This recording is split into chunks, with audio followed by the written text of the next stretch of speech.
Good evening everyone. हम आपको Covid की वर्तमान परिस्थिति के बारे में बताना चाहेंगे। अगर हम देखें तो देश में अभी तक 81.77% केसेस क्योर होकर घर जा चुके हैं। 17.13% यानी कि करीब 34 लाख केसेस अभी एक्टिव केसेस की दृष्टि से हम उनको मॉनिटर कर रहे हैं। और ओवरऑल क्यूमुलेटिव फैटेलिटी अगर देश का देखें तो पाते हैं इट इज़ अराउंड 1.1% और 2 लाख के करीब डेथ देश में रिपोर्ट हुई हैं। इस संबंध में एक और विषय हम आपकी दृष्टि में लाना चाहेंगे कि जो ये क्यूमुलेटिव डेथ रेट अगर देश का 1.1% है, बट अगर हम पिछले 2-3 महीने को डेटा को एनालाइज करें तो collective efforts by the state in terms of case management हमारा डेथ रेट अभी भी 1% से काफ़ी नीचे है। साथ ही अगर हम देखें तो डेली केसेस और डेथ की ट्रेजेक्टरी को एनालाइज करें तो कुछ जिसे कह सकते हैं कि relative signal of semblance of, शायद एक हम जो उसको एक डायरेक्शन में पॉजिटिव डायरेक्शन की तरफ बढ़ने की सोच सकते हैं, उस दिशा की तरफ हमने शायद बढ़ना शुरू किया है। तो उस संबंध में हम देखें तो पाते हैं कि अगर 1 मई को देश में करीब 4 लाख केसेस रिपोर्ट हुए थे तो 2 मई को करीब 3,92,000 केसेस, और अगर पिछले 24 घंटे का डेटा एनालाइज करें तो पाते हैं 3,67,000 केसेस।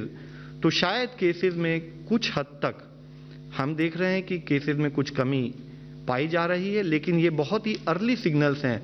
इसको एनालाइज करने की, इससे रिलेटेड एफर्ट्स करने की कंटिन्यूड बेसिस पर ज़रूरत है, यह भी हम आप लोगों की दृष्टि में लाना चाहेंगे। इसी तरीके से अगर हम रिपोर्टेड डेथ्स को देखें तो पाते हैं कि अगर कल यानी कि पिछले 48 घंटे पहले अगर उसमें देखें तो 3,689 डेथ्स अगर रिपोर्ट हुई थी, तो पिछले 24 घंटे में 3,417 डेथ्स भी रिपोर्ट हुई हैं। कुछ कॉजेज ऑफ कंसर्न हैं जिसके बारे में हम बताना चाहेंगे। तो जैसे अगर देखें कि कौन सी ऐसी स्टेट्स हैं जहां पर एक्टिव केसेस ज़्यादा है, जहां पर हमें एक्स्ट्रा एफर्ट करने की ज़रूरत है, तो ऐसी 12 स्टेट्स हैं देश में जहां पर 1 लाख से अधिक एक्टिव केसेस हैं। 50,000 से लेके 1 लाख तक एक्टिव केसेस देखें तो 7 स्टेट्स में हैं, और 17 स्टेट ऐसी हैं जहां पर कि 50,000 से भी कम एक्टिव केसेस हैं। यहाँ यह जरूरी है कि जहां पर केसेस ज़्यादा हैं वहां पर हमारा इंटेंसिव एफर्ट बना रहे, और जहां केसेस कम है वहां पर भी हम किसी तरह की कोताही ना करें, क्योंकि नहीं तो ये सिचुएशन हो सकती है कि फिर वहां पर भी केसेस फैलने लगे, जैसा कि हमने इस सेकेंड वेव में देखा है।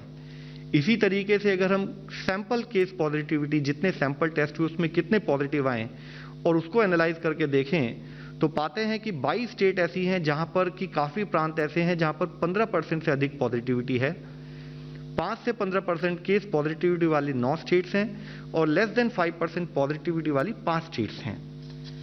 अगर हम इसी डेटा को फर्दर एनालाइज करें तो हम पाते हैं कि कुछ अर्ली साइंस ऑफ प्लेटोइंग, या कुछ हद तक हम 1-2 स्टेट्स में ये भी कह सकते हैं decrease in daily new cases note किया गया है, जिसमें मुख्यतः आप देखेंगे तो पाएंगे कि छत्तीसगढ़ में जहां 15,500 के करीब केसेस आ रहे थे, अब 14,900 के करीब केसेस आने शुरू हुए हैं। दिल्ली जहां पर कि 25,200 के करीब केसेस आते थे, वह करीब 24,000, यानी कि कुछ अर्ली प्लेटोइंग साइंस अभी दिख रहे हैं। मध्य प्रदेश में देखें तो पाते हैं 13,000 की बजाय 12,800।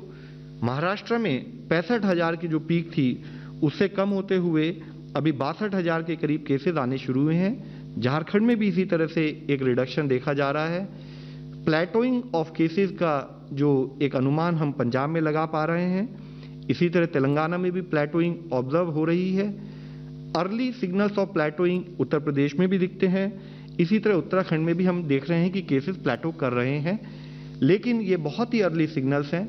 जरूरी है कि स्टेट्स और डिस्ट्रिक्ट्स के स्थाई पर कंटिन्यूड एफर्ट्स ऑफ कंटेनमेंट बने रहें, ताकि जो ये गेन्स प्रिज्यूमेबली हमें दिख रहे हैं उन गेन्स को हम प्रिजर्व कर सकें, उन गेन्स के हिसाब से केसेस को और कम कर पाएं। इसी तरीके से कई स्टेट्स ऐसी हैं जहां पर कि अभी भी एक इंक्रीजिंग ट्रेंड नोट हो रहा है।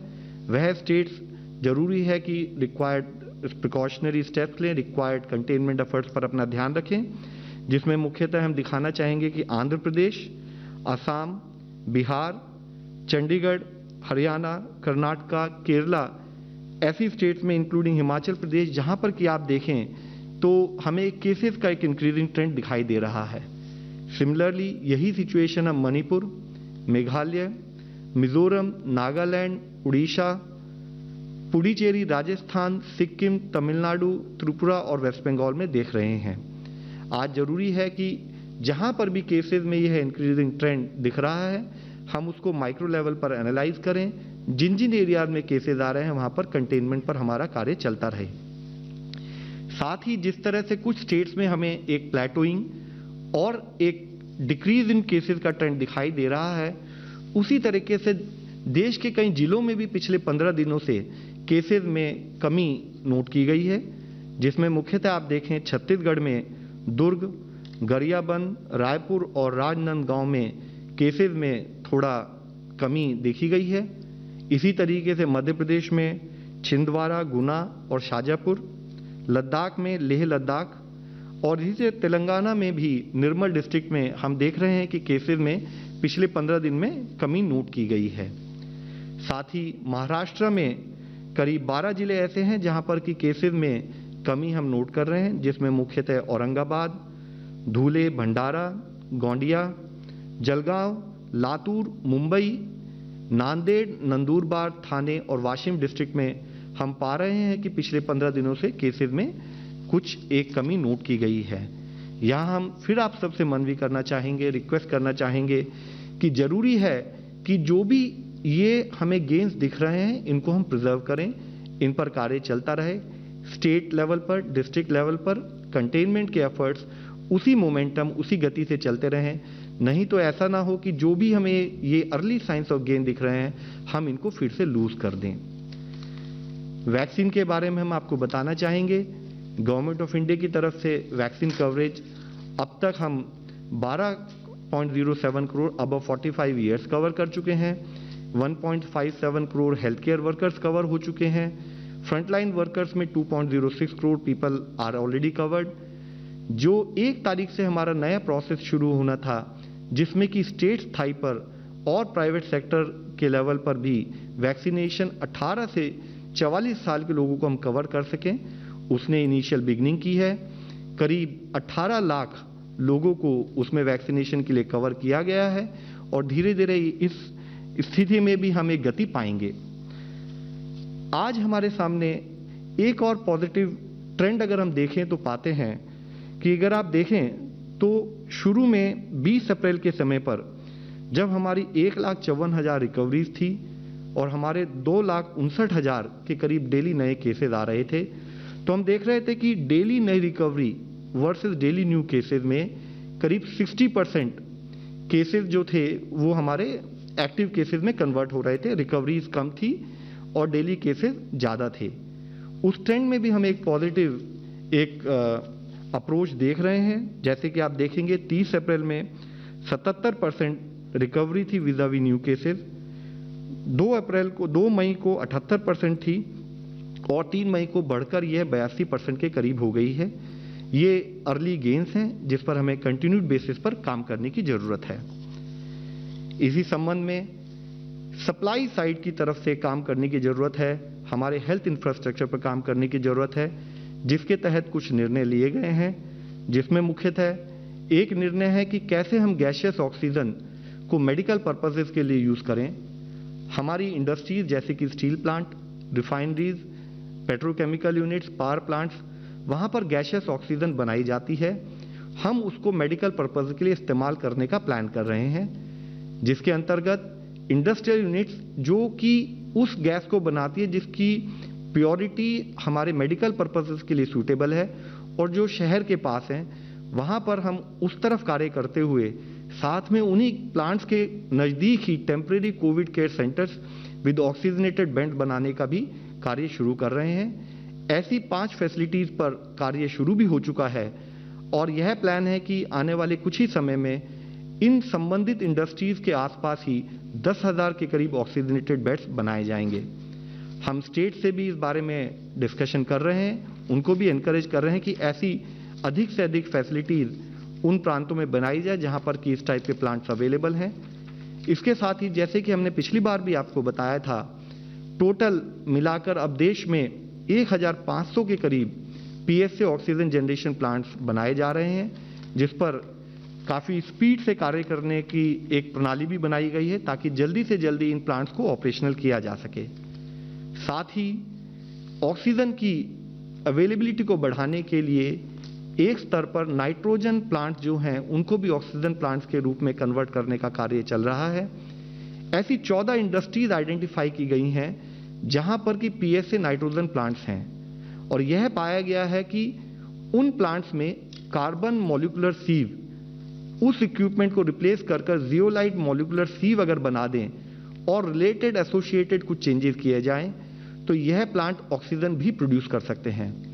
इसके अंतर्गत ही इन 14 ऐसी इंडस्ट्रीज में 37 नाइट्रोजन प्लांट्स ऑलरेडी आइडेंटिफाई भी किए जा चुके हैं। इन प्लांट्स में जब हम कन्वर्ट करेंगे तो चाहे हम इनके आसपास टेम्परेरी हॉस्पिटल बना सकते हैं या इनको वहां शिफ्ट कर सकते हैं जहां पर कि एक हॉस्पिटल है, और नहीं तो जहां पर भी ये हैं उनको ऑक्सीजन को टैंकर्स के द्वारा हम एसोसिएटेड हेल्थ केयर इंफ्रास्ट्रक्चर को प्रोवाइड कर सकते हैं।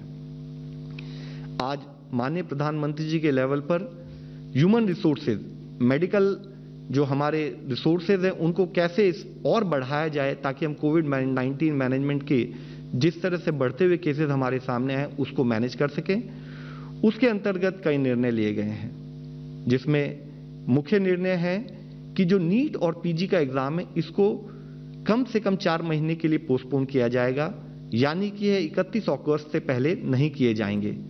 और साथ ही जब भी एग्जाम अनाउंस किए जाएंगे ताकि स्टूडेंट ढंग से पढ़ाई कर सकें, उनको 1 महीने का टाइम भी दिया जाएगा। इसके द्वारा हमारे पास जो नीट और पीजी से संबंधित जो हमारे पास स्पेशलिस्ट हैं, हम उनको क्वालिफाइड डॉक्टर्स को कोविड ड्यूटीज के लिए इस्तेमाल कर सकते हैं, हमारी मैन पावर बढ़ जाती है।